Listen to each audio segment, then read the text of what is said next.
Hey everyone, welcome to our channel where we make disciples of Jesus who make disciples.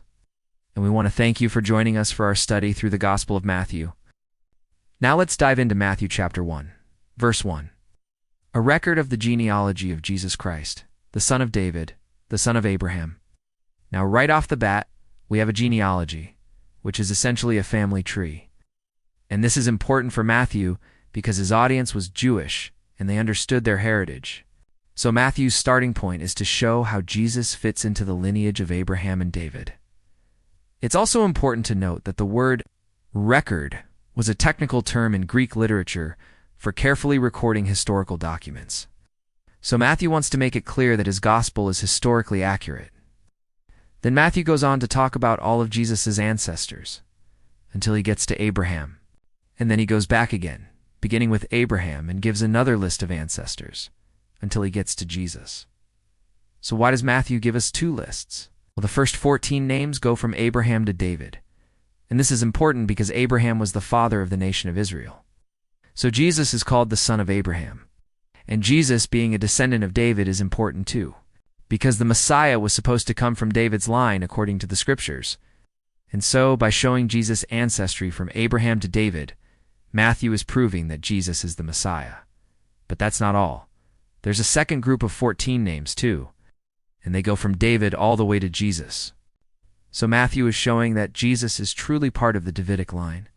In fact, the name David in Hebrew has 14 letters, and the numerical value of those letters added together equals 14. So even the structure of the passage points to David. So if you ever read through a genealogy, remember they aren't just lists of names. They're actually packed with meaning. And if you look closely, you can uncover deep truths. Next, Matthew writes, "And so it was that after Jesus was born in Bethlehem, in Judea, in the days of King Herod, behold, wise men from the east came to Jerusalem."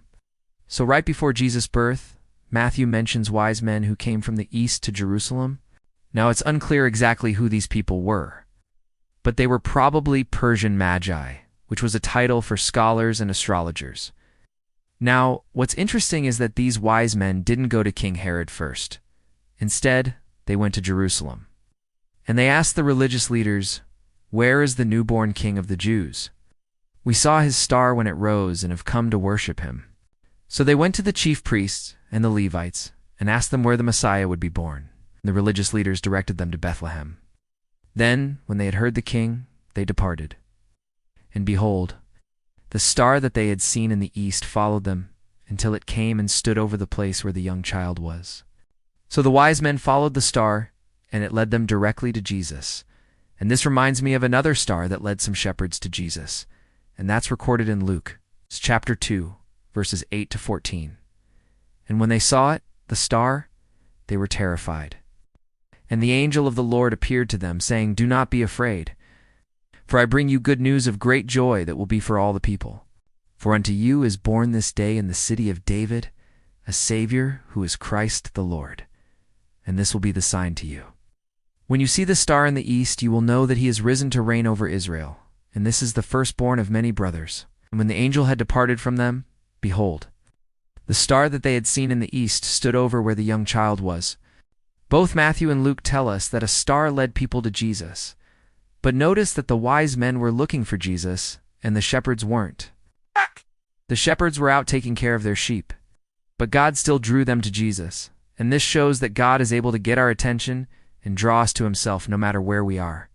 Now, the wise men, when they saw the star, worshiped Jesus.